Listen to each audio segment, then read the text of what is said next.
Lakers won on Tuesday night over Minnesota. This means they get the game against the Grizzlies, and Dylan Brooks has already said he would love to put LeBron out early, and I think the Grizzlies need to be very worried. I've been a Lakers skeptic all year long. I can't believe where they are, but these are the two things for me.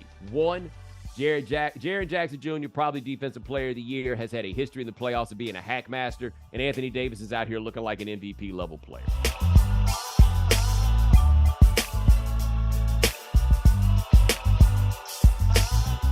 Ladies and gentlemen, welcome to The Right Time. My name is Bomani Jones. Thanks for listening wherever you get your podcast. Thanks for watching us on YouTube. Rate us, review us, give us 5 stars. You only give us 4 stars. I'm inclined to believe you are a hater. It is that time of week where we have a guest join us. Check him out on Brother from Another on the Peacock Network. Michael Smith, what's going on? Not much, man. Good to see you. How you feeling? Man, I'm all right, but I see something there, man. You up there in the Connecticut way. Y'all still in hoodies. It's short sleeve weather right now in New York, dog. Well, honestly, that's all I really have. I still haven't transitioned out of my hoodies yet. So when I woke up this morning, I just grabbed it right fast and let me throw this hoodie on right fast. I had that problem yesterday. I'm like, oh damn, now I got to go back to how exactly do I do this? I'm not exactly sure how it plays. And then my arms all white and whatnot. I'm light skinned anyway, and then it's like even more light skinned because it's been all covered up all winter. So I got a tan, all that kind of stuff first, So I look a little weird without long sleeves on. Yeah, you got to go out. So you're gonna have to go out there and do some work in the yard with no shirt on to get everything evened out. Go try to hoop in my son if I don't throw my back out. Do something outside, get some activity, walk the dog a little bit more, whatever I can do. We're going to talk some NBA stuff, and I'm going to ask my favorite draft expert in this world, because Michael Smith is the Mr. Draft, because this has got some interesting stuff in it. But you just mentioned hooping with your son, because your son's what now, about 13? He'll be 15. May 2nd, he'll be 15, yeah. My son. Has he beaten you in basketball yet? Oh, my God, yeah. And I'll be honest, I don't want to hurt his feelings. That says more about me than it does about him, quite honestly. I mean, don't get me wrong. He is a 3-and-D guy. He is a 3-and-D guy. He falls in love a little too much with three-pointers, and I try to get him to attack the basket a little bit more because he loves just camping out by that three-point line. That's this NBA 2K Steph Curry generation. As I get on my old man soapbox and yell at clouds. But no, he's better than me because I ain't never really had it. See, I think I told you this, and you being like a Houston dude, you understand this, right? So I came up because you and I both share an appreciation for Hakeem Olajuwon. Right. So when I was in middle school, I never told you this before. I was in middle school. I was about 5'10", 5'11" in middle school. So your boy had a baseline turnaround, a mean baseline turnaround jumper. I was out there on the block. See, I come from a time, as the Bomani, where the bigs didn't have to handle. So I never really learned how to handle. Then I stopped growing. Then I couldn't get on the court because I couldn't handle, I couldn't shoot, and I couldn't rebound no more. And I wasn't effective in the post. So my career was over around 9th, 10th grade. But see, that's why, on the other hand, he can handle the ball very well. But see, that's why I thought your son would never beat you, because I thought you would just knock his ass out. Yeah, I mean, just every time you think you coming to the rim, man, you going down. See, my pops was 43 when I was born, right? So I missed out on his prime. My brother, I'm 43 now. Yeah, my brother, however, did not. And so the game with them was, and my dad had this with me too. First time to beat daddy give you $100, right? And my brother had so many stories of thinking it was coming, and then the hardest foul in the history of mankind takes place. On game point, Yes. So my brother's got a little scar on the back of his head, like below the skull part, right there in the fat part, where if you are a person who got hot dogs, where the hot dogs start. Yeah. And so it's game point. My brother, I think he said he gave daddy a left shoulder, went right. And in my head, I imagined doom, doom, doom, doom, doom, doom. It's one shining moment. And he's going up. And next thing you know, he feels this chunk come out the back of his head because daddy was trying to reach and grab him by the collar. And before he could get to the collar, he took a chunk of skin out his neck. What? Still got the collar, by the way, on the way down. Brought him down. And that was not the day of the $100 coronation. Not today. No, I mean, listen, I never left any marks or scars, but I fouled him hard. His first hard fouls came from. I've been fouling him hard since he was a kid. Yes. Like he wasn't gonna go out, in the park or at practice or in the game and be complaining to no refs about no fouls. The crazy part is when the trash talk starts. Because like, don't get your feelings hurt, because then you be talking to him like it's not your son. So all the things that you have, like all the affirmations and all the nice things you said out the window. Now you're just trying to hurt his feelings and get in his head. Like, what you getting upset for? What you getting upset for? They go call your mama. She can't help you out here. Your mama can't help you out here. No, bro, we've had some times. Dude, but he gets me with the step back though. You asked about like coming to the basket. He don't come inside on me. He get me with the step back. He just, he got a nice outside shot. I can't. Well, that's what I'm saying. You got to take. She didn't get from me. He stay outside. You just got to get in his face. We try to go by you. Boom. You just gotta hit him on. I just ain't as quick as I used to be, man. Let's put it that way. No, man, playing. That's the thing.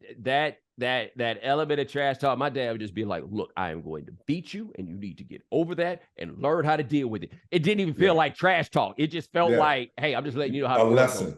I'm about to beat you." Yes. Process it. Yes. Do something about it. Come back and get better.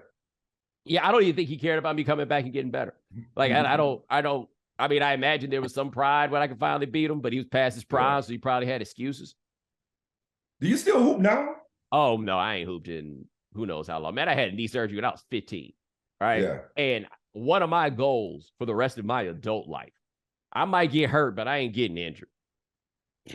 I had mine when I was 16. What'd you do? I tore my ACL. What'd you do? I grew too fast. Oh, okay. I grew too fast. And then, like, my stuff is still, like, a bit messed up, right? But, like, I realized I did not enjoy basketball enough, nor was I good enough at basketball to be out here putting myself through pain. Now, when I do, like, fairly physical stuff, I can tell there's an Achilles tear waiting for me. So close. Yes. I can feel it. Dude, I don't know what it was, but one morning my back hurt getting out of bed. I'm like, yo, I'm officially old. It's like that up on you like that. It just sneaks up on you. So I'm with you, man. I'm super, super conservative in my athletic endeavors. I just don't want to end up in the hospital. Yep, that's all I'm saying. I'm just trying to stay in shape, right? Which is why my son beats me. That's part of it. I'm not trying to put him in the hospital, and I ain't trying to end up in the hospital. And the latter is far more likely at this stage of my life. Yeah, I like golf. I don't get on the course so much, but I hit the driver range, I do my workout, I do my yoga. I would say that I'm physically active, but I ain't really trying to engage in these fast twitch activities. Hey, look, if I get the need to play football, here's my outlets. fantasy football or Madden, if that narcotic come calling again. Yes. All right, now we gonna get to some NBA stuff. This show is sponsored by BetterHelp. Getting to know yourself can be a lifelong process, especially because we're always growing and changing. We're getting older, we're taking on more responsibilities, people come in and out of our lives, things change. And therapy is all about deepening your self-awareness and understanding. Because sometimes we don't know what we want or why we react the way we do until we talk things through.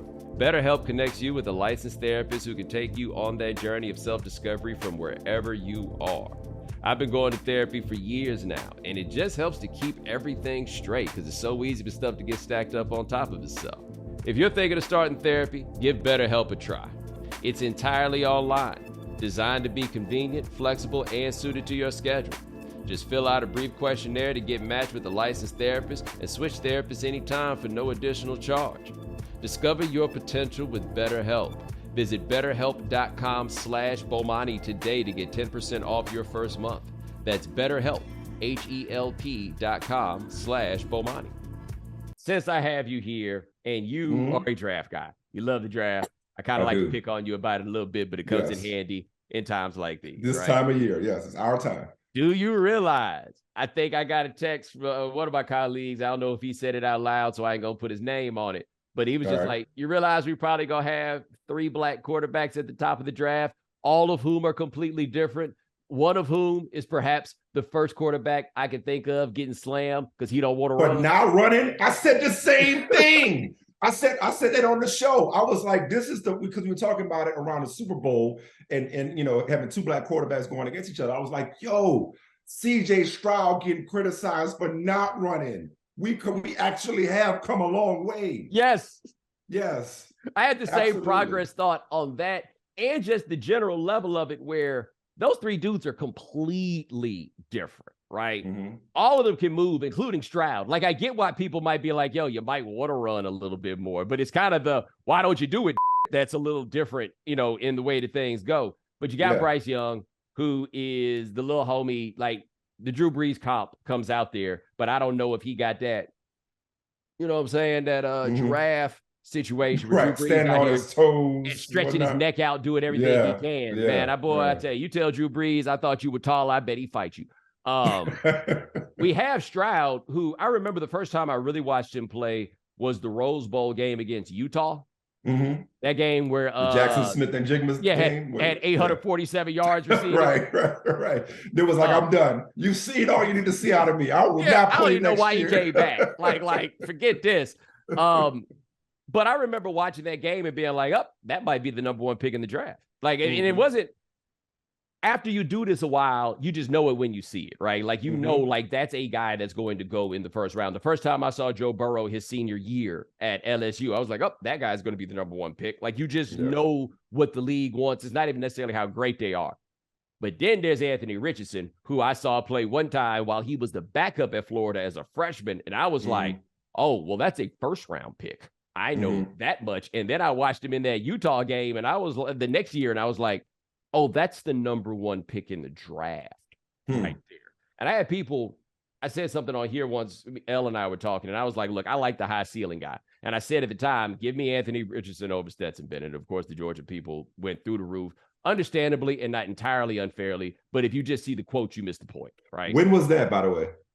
Middle of early last year. Yeah. Because like in hindsight, that feels like, wait, people had a problem with you saying that? Yes. But at the time, it was, well, I mean, I also thought they should have started JT Daniels over Stetson because you go with the high ceiling guy. And I think they would have won a national championship with JT Bennett. I think they'd have won a national championship with me. That's no shade to Stetson Bennett, who became a very, very good player. But amazing how confident you can get when you know one of these big motherfuckers is going to be open. Don't you worry. Right? Like we'll work that part out. But Richardson might be the most physically talented quarterback I've ever seen. Yeah. Cam Newton included. Yeah. No, I mean, I thought, as of last year, and going back to Stroud for a second, Fields didn't run like that at Ohio State. Fields last year, I'm like, my apologies to Michael Vick, who's the most sudden and maybe the quickest quarterback we've ever seen. My apologies to Lamar Jackson, who, is the most dynamic running quarterback we've seen. And then obviously you and I go back to the days of Randall Cunningham and so on and so forth. And of course, Cam Newton, as you mentioned. But Justin Fields right now is the best running quarterback I've ever seen. When you combine speed, power, and elusiveness, I've never seen anybody like Justin Fields hurting people the way that he does when he runs. Like, who am I missing? Am I overlooking? I'm not giving Cam his prop. Cam wasn't as fast. Cam was not as fast as Justin Fields. No, he was not. But I can't think of anyone I'd want to tackle less. Yeah. And well, I'll tell you what. Oh, yeah, well, that's true. And here's the thing about Cam, and I'm gonna get back to Richardson in a second. Sorry. Here's the thing about Cam, and tell me if this is if this is revisionist history on my part. Because Cam, remember his first game against the Cardinals, what did he throw for, like 380 yards or something crazy? Yeah, I think it was 400. Was it 400? He came out slinging his first game. Cam, except for around the goal line, was a reluctant runner. Cam was not somebody that was just like taking off and running. Cam was like a passer more than he was a runner. But when he ran, he was as good as anybody that did it. But I say all that to say, Richardson has a chance to be the best dual threat quarterback we've seen. Because of, I mean, that amount of size, that amount of speed, that package, you just don't see that. And to say nothing of the arm as well. Well, that's what I was about to say. I'm not saying this is going to happen. I want to be very clear. I'm not saying this is going to happen. You say he could be the best running quarterback. With the talent that he has, he could be the best quarterback we've ever seen. Like, that is the way. He's a creative player. Yeah, the way far off ceiling. He is the creative player. Like, I mean, Josh Allen is the comp, and I made that early that Josh Allen is the comp, right? And Josh Allen is the guy that tricks you into thinking that you can fix the stuff that Richardson needs to fix. Yeah. Now, maybe accuracy typically don't get fixed. It typically doesn't get fixed. Yeah, either are or you aren't. And then Josh Allen did it. And now it's like, but the thing with Richardson on accuracy is the problem seems so obviously correctable. And the thing that you're not going to need to fix, which is the hardest thing to fix, is he keep them eyes down the field when all them folks like pocket movement, processing, all of that stuff, that you're not going to need to fix. What I think is going to ultimately do him in is ain't none of these teams going to have the patience to be like, son, we're not even giving you a jersey this year. Sit over there, watch what's going on. I'm not sure. I've seen no evidence to indicate that playing as a rookie makes you better down the road in your career. Just let them post up, let them watch, just do drills all the time. Do that, do the little study step inside. Some of them are just able to do it. It's almost like they weren't good because they played as a rookie. They're good in spite of the fact they played as a rookie. Like whether it's Peyton, whether it's Matt Ryan, whether it's Joe Burrow, some of them could do it. The Colts, though, could sit him. They could play Gardner Minshew this year. Yeah. I think the Colts would be a team that could sit him, that could afford to do it. I think the Colts could get away with doing it. I think Carolina's going to take Stroud, so I think it's probably going to wind up being a move. Really? You're not buying the young smoke that's been dominating lately? It is very difficult for me to believe that an NFL team is going to take a 6-foot flat quarterback number one again. Maybe. I mean, maybe 6 feet. This is what I say on that. And I'm not saying they're the same player, but most of the good things that there were to say about Baker Mayfield that you thought could overcome the height stuff is all the same stuff that you ultimately say about Bryce Young. You say Bryce Young is Drew Brees if you're optimistic. You could say Bryce Young is Baker Mayfield if you didn't want to be, remembering that Baker Mayfield was an incredibly accurate, great, dynamic college football player. One of the greatest college football players of all time. If Young is closer to that, then I don't know. But I just don't. I have a hard time thinking that size matters in this league, and taking that guy when there are reasonable options that are much bigger. I still can't believe they're going to do it. The criticism for Baker as a pro, especially toward the end in Cleveland, was that, and help me out here, was that he wasn't seeing the field, right? So is he not seeing the field because he literally couldn't see it, or he didn't process things? Because the Bryce Young part, and this goes back to just like the progress that we've made, to about all being different. Like, I've had people in the league tell me that Bryce Young could be an offensive coordinator tomorrow. Like his ability to process information, his decision-making, all the things that make that separate the physical freaks from the guys that make it and the guys that don't. He's got it. He's got it all. All the intangibles, all the processing, all the intellect, all the intelligence, the ability to read defenses, to make quick decisions. He's crafty, he's savvy. It's like he just don't have a few inches on him. I wouldn't mind it, especially in a place like Carolina, where they got a really good offensive line. And they went and invested in the running back, and they can get a little bit more receiver help. I love what Carolina's done, as a side note, just in terms of being a quarterback incubator. Like, they struggled to replace Cam Newton all these years. And David Tepper was like, okay, we getting, a coach with a QB background. We getting a staff with a QB background. Hell, we bringing in Jim Caldwell as a consultant around this mug. And we're going to make whatever quarterback we pick, we're going to set him up for success. I think Bryce Young could be really, really, really good. I'm with you, though, that I would say Stroud, just given not only his physical makeup, but what the dude has put on tape. He's an exceptional quarterback. He's the safer one. And Richardson is if you want to swing for the fences, because Richardson, I got a chance to talk to him at the combine, and I was very impressed with him as a person, right? Yeah. Yes, he is extremely mature and grounded. He studied to be a firefighter when he was in high school. Oh, wow. Yeah, he was going to be a firefighter. Like he went to a special school, I forget the name of it, in Florida, that trained him to be a firefighter. So he's a quarterback who's literally adept at putting out fires. And so, like, he's got a great way about him. And the thing that people don't talk enough about is say, oh, well, he hasn't played enough. Richardson got better as the year went on at Florida. And some of the mistakes he was making early in the season, he was not making later in the season.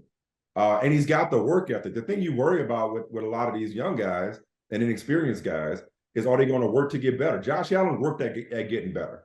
Yes. Anthony Richardson strikes me as the kind of guy that will work to get better. I would not have any fear of his 50%, whatever it was, completion percentage or his flawed mechanics. I'll tell you another quick story. You've heard of Bill Nunn, the longtime Steelers scout. Yeah. One of the things he used to always say. Hold on, right fast. For people who are yeah. unfamiliar with Bill Nunn, Bill Nunn was the HBCU man, right? Correct. Yeah. He used to have, so he worked in the Pittsburgh Courier. He had the Black College All-American team that he put out every year. And he literally transformed the Steelers and the league by scouting HBCUs and drafting people like John Stallworth, for example. L.C. Greenwood. So he basically helped build the Steelers dynasty, and it's the first Black contributor to be inducted into the Pro Football Hall of Fame. This was year before last.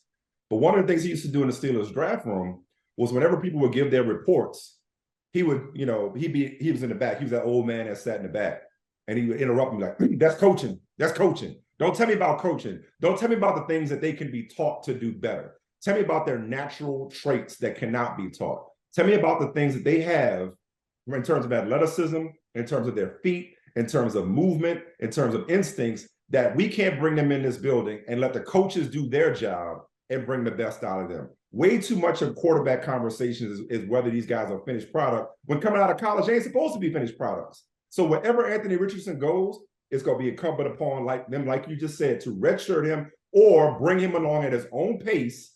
And for the coaches, like they did with Josh Allen, like Daboll and Tony Romo and everybody else that was working with Josh Allen, put him in the lab and got him better.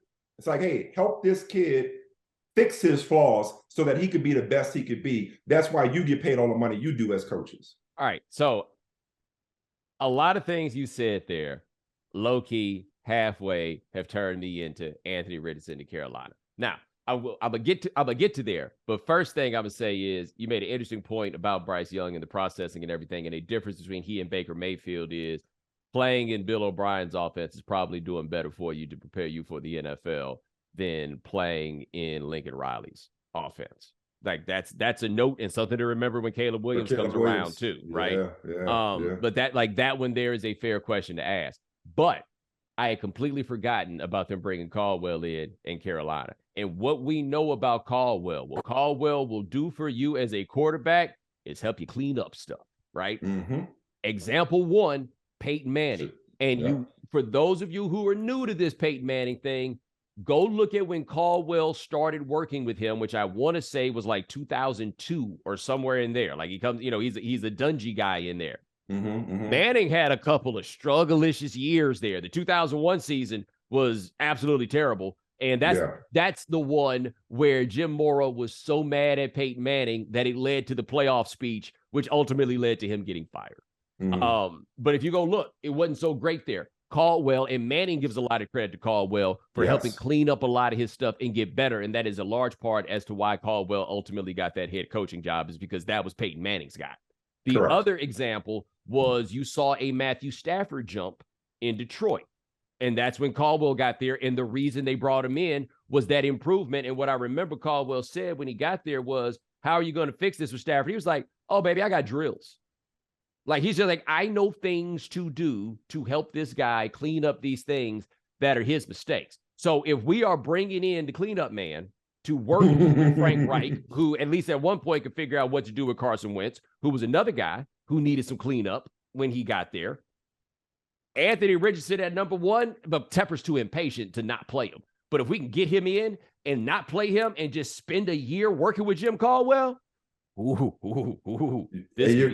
forget the third example. Made this man a lot of money, Joe Flacco. That's right. In a month. He did it in a month.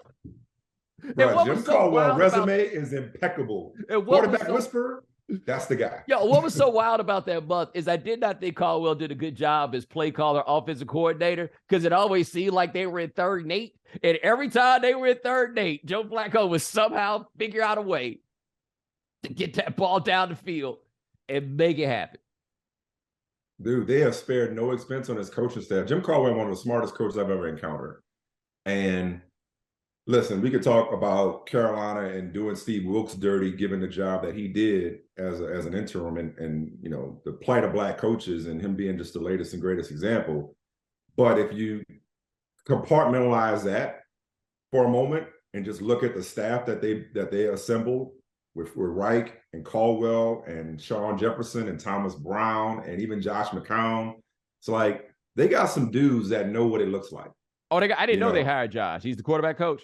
He's a quarterback coach, yeah. Good for him. He's a quarterback coach, yeah. Which is much better than the head coach that he was supposed to be in Houston for the longest time, right? Remember that? Yeah. He is ultimately going to be a. He will be, but he needs to take that progression. He couldn't jump from high school to head coach the way they were talking about in Houston. I like Josh a lot, known as he was with the Raiders, so he's going to be good for whatever quarterback they draft. So you thinking Richardson now? You like Richardson going there because of that infrastructure? If you've got the infrastructure to improve him, then yeah, go ahead and do it. The ceiling, I just think, is so much higher than you're going to get. That's one way to replace Cam. I mean, that's really what it will wind up being. Let me tell you also, when I realized that Anthony Richardson was a little bit more of a grown-up than you would expect at that age. Do you remember him changing his jersey number?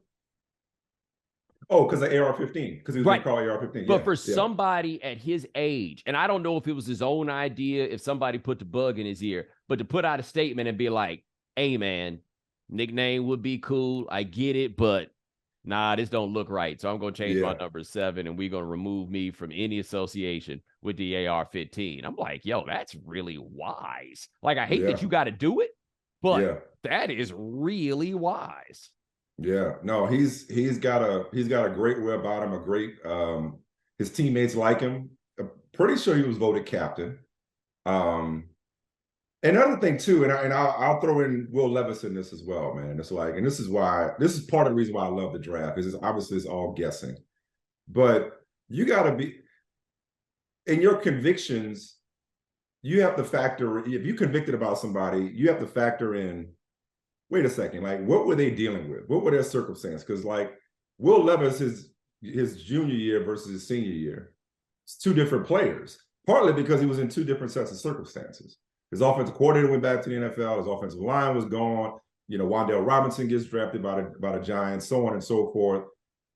I mean, you know, what do you expect? Whereas down at, was that a situation ripe for Anthony Richardson to flourish in Florida? Would that be fair?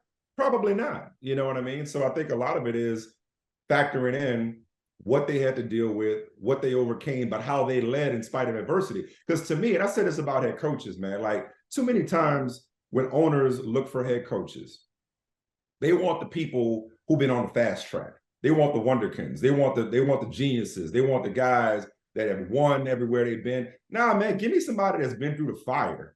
Give me somebody that has, like, not only won, but also been a part of a rebuild, or had to tear it down, or had some difficult seasons and rebounded, or led when things weren't convenient or when things weren't comfortable. So, like, give me a quarterback that you've seen how they handle adversity.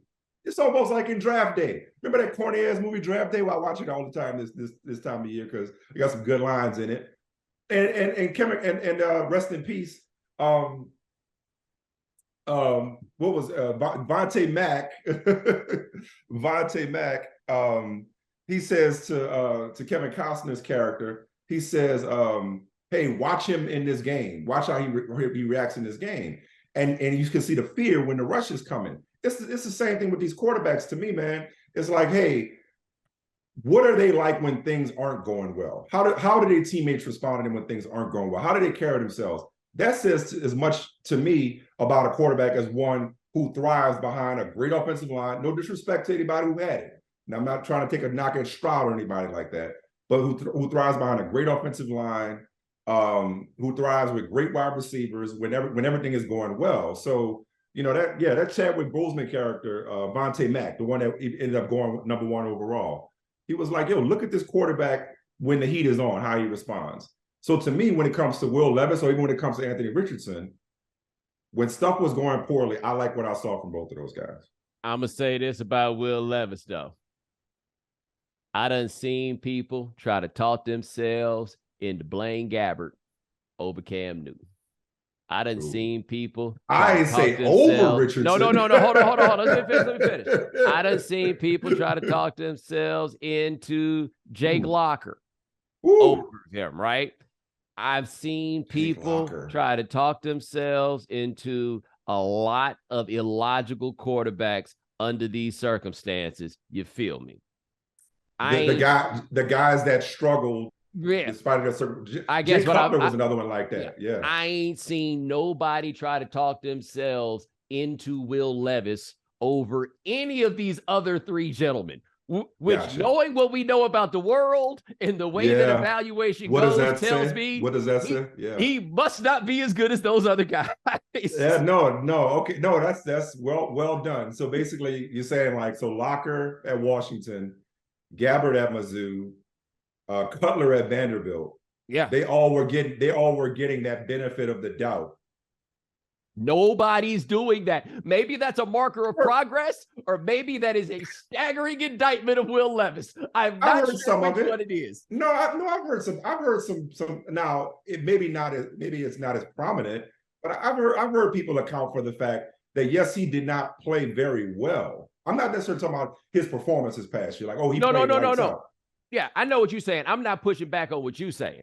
I'm just saying I know the industrial complex in producing these draft evaluations and who gets where and when and why and who gets the benefit of the doubt and who gets overrated and who does not. And even with all of that happening, even every now and then I hear somebody say they want to take Hendon Hooker over him. And all I'm saying is Will Levis's daddy cannot understand why nobody is giving his boy his rightful props. Well, first of all, you win for using industrial complex in this context. Which you win for that one. Hendon Hooker, though, now you talking. Oh, you talking. I'm all on Hendon Hooker. Oh, I love me some Hendon Hooker, boy. Even though he's old coming off the knee injury. Well, but the knee will heal. Here's the thing about old. How old is Josh? How old is Jordan Love at this point? Probably about 25. I mean, we already talked about Anthony Richardson probably got to sit. Yeah. I don't 25, like, okay, quarterbacks play until they're 35 anyway. Fair. You know what I mean? That's just like, I don't need a guy that's 21 or 22 thinking like, because I don't think he is beyond development age. I don't think Hendon Hooker can't get better. I don't think he's reached his peak. But how good is he when he's not the oldest player on the field? That's my question. Like being 20, that physical and mental maturity matters. Now, he put up the incredible numbers. He might have won the Heisman if he had not gotten hurt. The question I've heard is, and again, it's not his fault. He ran the offense that was in front of him. But how much can you tell about all the other stuff, the defense reading stuff and everything else coming out of Heupel's offense? No, and that's fair. And that is very fair. From what I understand, in meetings and in conversations and on the proverbial chalkboard or whiteboard or whatever it is they use nowadays, he's aced it. He's got it. He's super, super smart. I think that maturity, is there something to be said for having an edge on your competition? Sure, but in the league, I think that helps in terms of being able to step in earlier than later and playing. That's true. I like the kid, man. I think he's first of all, okay, here we go. More progress. Sneaky athletic. I mean, the dude can move. He can move. He can run. He's got a really good arm. I mean, I'm sold on him, man. Like I'm no quarterback expert or nothing like that. I like to think I know it when I see it. But man, I think that's the dude that I would be really trying to angle to get like late in the first round, get that extra 5th year option on him, especially if he's gonna sit this year rehabbing. Man, somebody like Minnesota, bro, that'd be a no-brainer for me. Yo, and they are steady. They like, somebody, anybody, everybody, come take this job from Kirk Cousins. We know where this is not going to go, even though, look, man, Kirk Cousins was a legitimate Pro Bowler last year. I feel like an oxymoron, but I agree with you. But, legitimate Pro Bowler, what is that nowadays? The starter was Geno Smith. He was. And those were Tyler Huntley was in the Pro Bowl too. Yeah, no, but Tyler Huntley was like after wouldn't nobody else show up. Right. Geno Smith and Kirk Cousins were the 1 and 2 quarterbacks in the NFC last year. Like there's really no way around that. They were the two guys. Yeah. And interestingly, and where this is going to be, it kind of plays into the discussion we're having about where these quarterbacks are going to go. They were the only 2 quarterbacks worth a damn last year, like between like 30 and 40. Yeah. That was between 30 and 40. Yeah. Huh. Like once you took like a Tom Brady out of the sample. Right. Stafford was hurt. Yeah. Stafford was hurt. It was those guys. Say to me, Seattle, who got themselves lucky because that pick they got high this year. That's from the Jamal Adams trade, right? Oh, no, that's from the Russell Wilson trade. Yeah. Russell Wilson trade. Yeah. My bad. They nailed that. They got that. Look, they the ones that need to go find a way to get Richardson, or if they can get Hooker, find a way to go pull that off because you playing with surplus capital right now. Detroit, yeah, I'd be trying to find a way to move up and get Richardson and ride this Jared Goff thing out as long as we can because, I mean, I just don't know how long that's going to go as well as it did for the last half of the season. See, that's why you'd be a good GM, and that's why you was great in franchise mode because you know that if you up at the top of the draft when you really not supposed to be up at the top of the draft, you get a quarterback. Like it's like going out to the grocery store and like you get certain things at the grocery store whether you need it or not. Like you get some bread, you get some yolk because you're gonna need it. If you an NFL team and you don't have a young quarterback, you don't want to be in a position where you're Houston or where you're Carolina and you up there for the wrong reasons. Surplus capital is perfect. You're like, yo, we up in the top 5. Yo, if there's a quarterback we're taking here, let's take that dude now, sit him, and then when we need him, we got him, as opposed to going on this search for him. Green Bay's done it. Like they might have pissed off their last 2 quarterbacks, but guess what? Green Bay ain't looking for a quarterback. Yep. I want to take a quick moment before we get out of here. Man, this time flew. Yeah, it did. Yeah, it did. Talk about these NBA playoffs that I am very interested in as we speak. We are in the midst of the play-in, but the Lakers won last night. I was going to say won on Tuesday night. I want to make sure I get my dates right, people. Lakers won on Tuesday night over Minnesota. This means they get the game against the Grizzlies, and Dylan Brooks has already said he would love to put LeBron out early, and I think the Grizzlies need to be very worried. I've been a Lakers skeptic all year long. I can't believe where they are, but these are the 2 things for me. One, Jaren Jackson Jr., probably Defensive Player of the Year, has had a history in the playoffs of being a hack master, and Anthony Davis is out here looking like an MVP level player. They got to do something with that.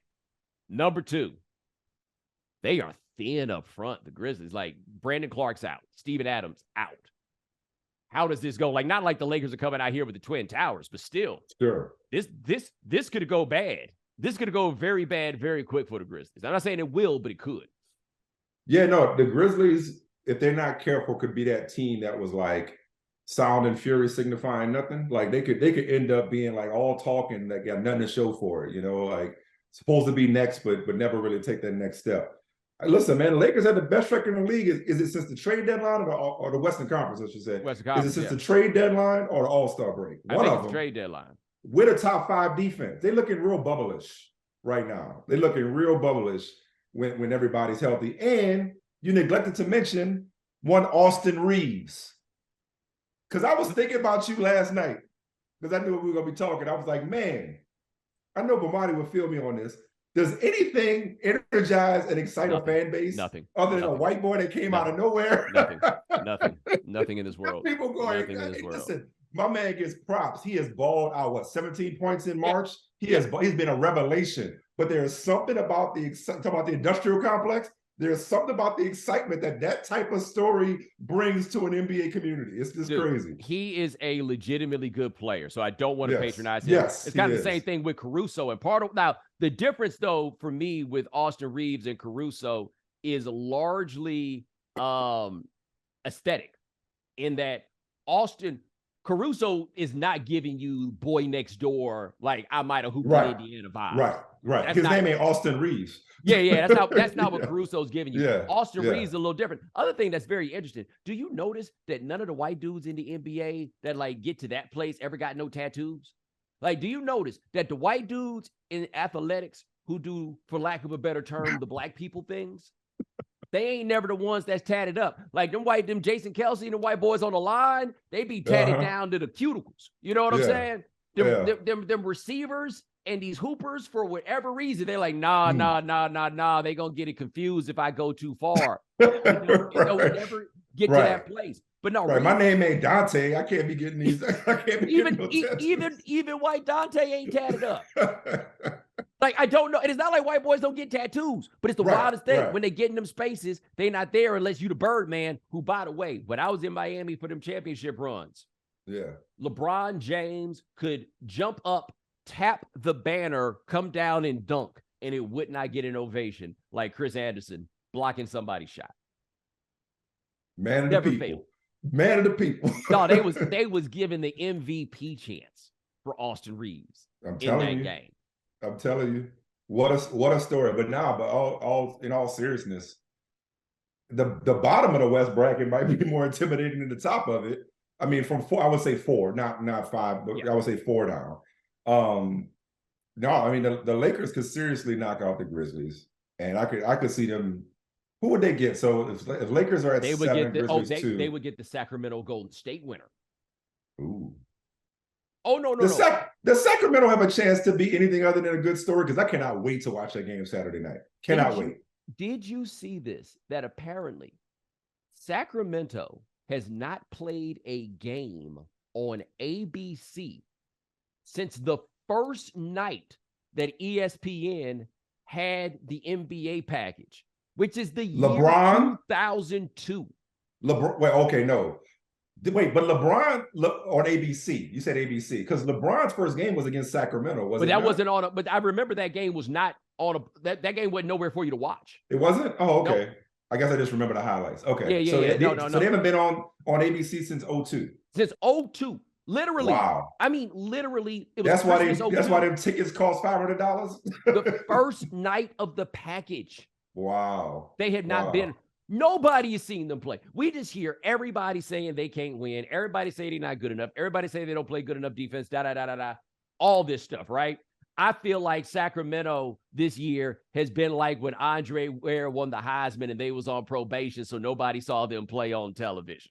It's a good pull right there. I was watching Andre Ware. I was watching First Take, and Stephen A was talking about it. He was like, De'Aaron Fox, Sabonis. He said, I forget who I think he may have been talking about Perk. He says, and our man Kendrick Perkins reminded me that Harrison Barnes is on the team. Like, people don't even remember who plays for Sacramento. I have no idea if they can or cannot beat the Warriors. But if they cannot, there is a chance that we could get Lakers Warriors. And if we don't get Lakers Warriors under that scenario where the Warriors win, we get Grizzlies Warriors, which is just as good, if not better.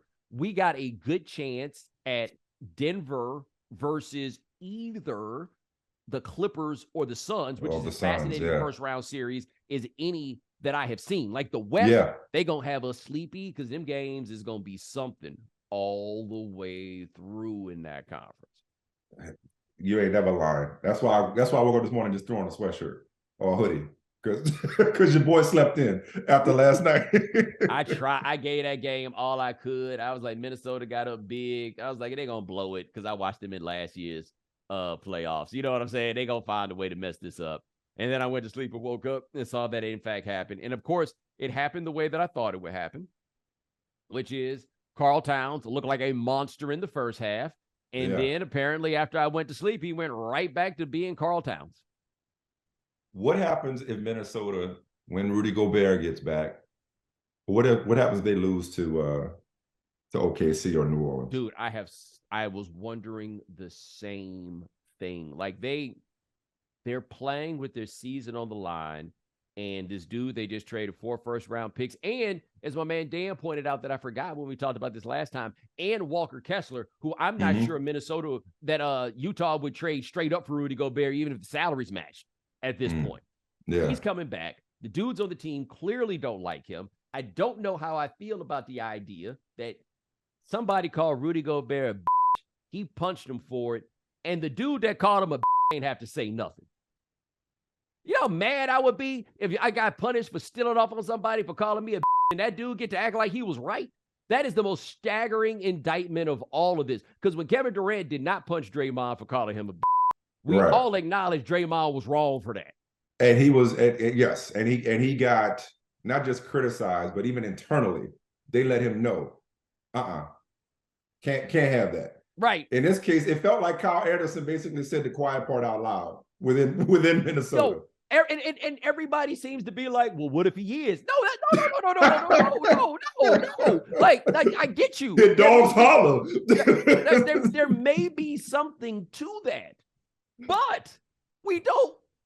No, you don't. Like, did you see? Also, I thought it was interesting where Draymond made the point. He was like, yo, I actually got some respect for Rudy because he stood up for himself. And I'm like, wow, okay, me and Draymond seem to be the only two people on this island. Like, all right, at least you did something about it. Well, here's what I would say.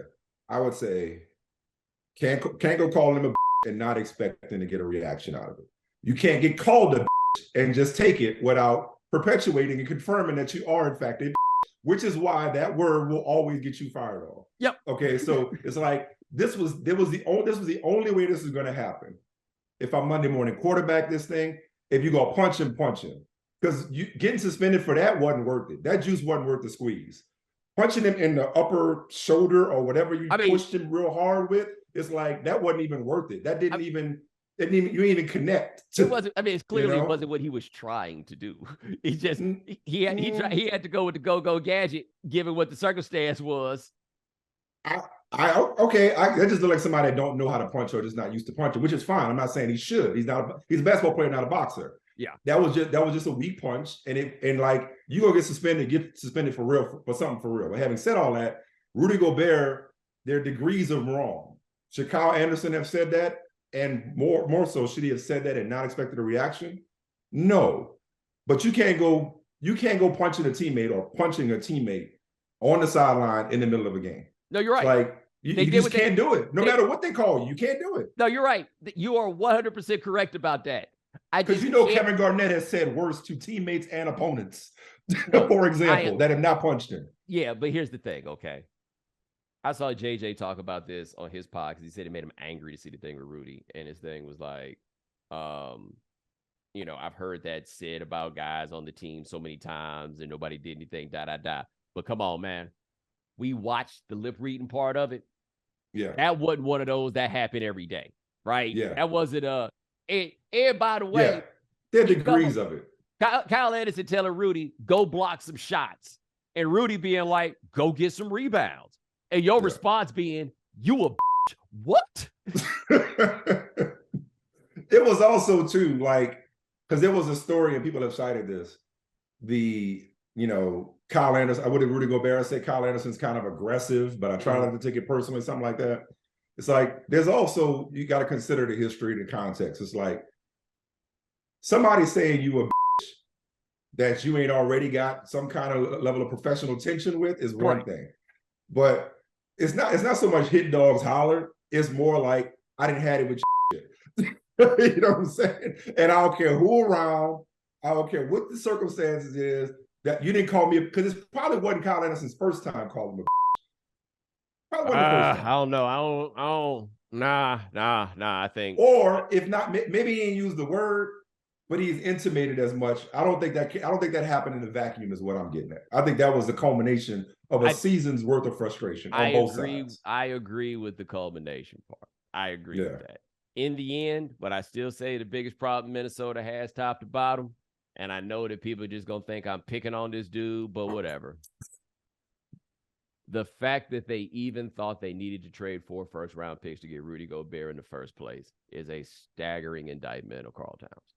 Mm-hmm.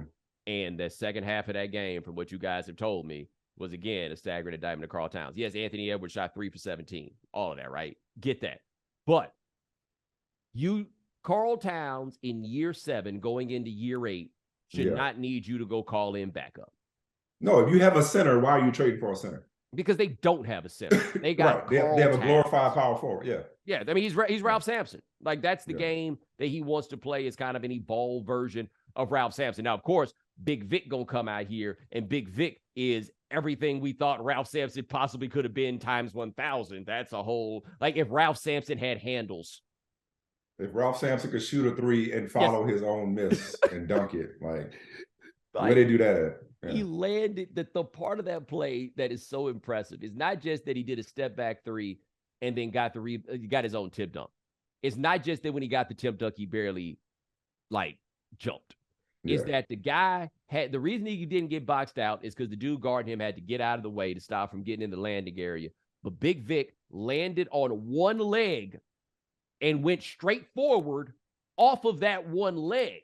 You know what I mean? Like, it wasn't like he took the shot, both feet hit, and then he had to, like, scramble and get his feet right. No, he landed on one leg and went straight forward, and it was like, I'll watch. Not that there's any question about him going number one, but, like, going back to NFL draft, remember Jadeveon Clowney on, was it Mike Hart? And was that the Citrus Bowl? I forget the dude's name. It wasn't Mike Hart, but I know you're talking about. Vince from Michigan, yeah. Yeah, and he just, like, dislodged him and it from the football and his helmet, and that play just is on loop over and over again. It's like, hey, Jadeveon Clowney, throwing the film. Nope, just this one play. Like, Wimbenyana. Nope, one play. All you need to see. All you need to see about this dude is that one play. Let me tell you something. I could watch that over and over again. Let me tell you something. Once the lottery's over, if I'm a scout or anybody on the team that gets the number one pick, baby, we about to have the easiest 2 months at work we done ever had. I ain't watching no videos. Yeah, right. Like, all these times, you always see they do all these, like, perfunctory things just to go, like, when some guys have the pro day, you just go to show up, see what it is or whatever. Yeah. But like when John Elway was coming out, right? We don't need to go to no right. We can save y'all a bunch of time, man. Like, why are you even having? You ain't got to come in the office. Yeah, like, there's so many dudes that are like, why are you even at the combine? Yeah. Like, you just want to go to Indianapolis? You never been there before? Okay, I guess. Dude, this is my favorite time of year. These two drafts, I appreciate you, man. You just started my day off right.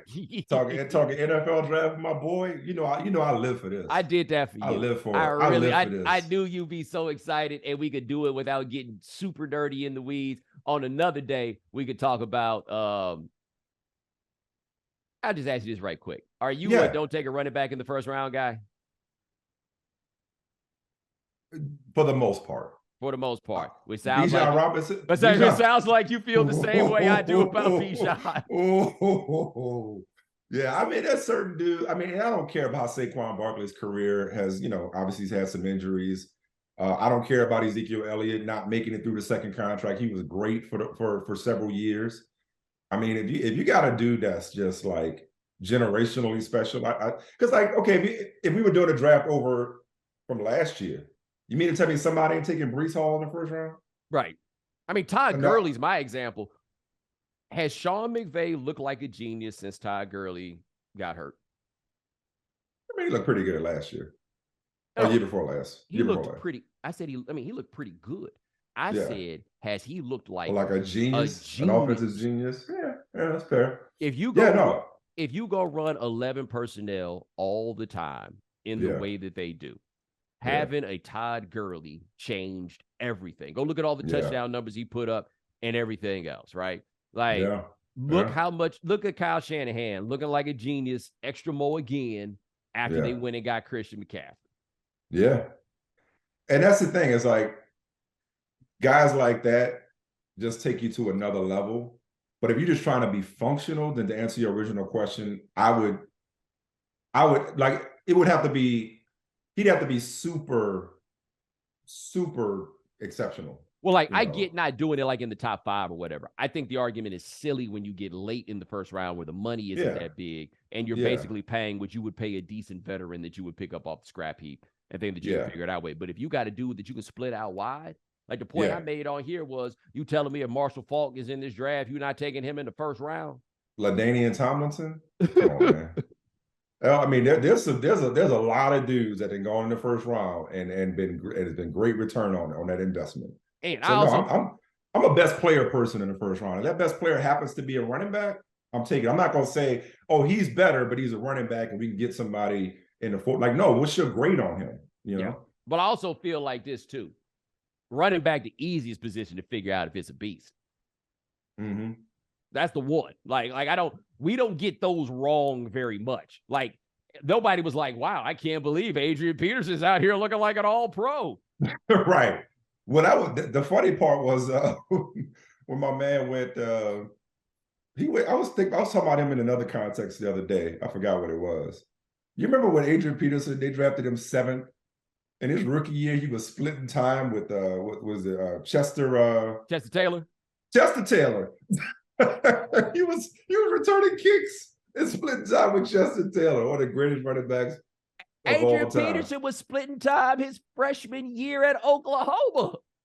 See, when he should have been in the NFL. Speaking of splitting time, I know we don't have a whole lot of time left. We can talk about this another day. The backup at Texas, Rashawn Johnson. Yeah, he's good. You want to talk about like waiting to take a running back? I would gladly take him in the second. If I got him in the third round, that's stealing money. Second round, but that dude is a monster. Just so happened to be behind Bijan Robinson. I also would just like to take this brief moment to point out that with these guys that we have discussed and a 5-star recruit at quarterback and some other players that we won't name right now, Texas checked in at a robust 8-5. I'm sorry, man. No, I don't root for them no more. So I'm just letting everybody know, like this is way to go, Sark. See you, big dog. Way to. Good luck, Arch.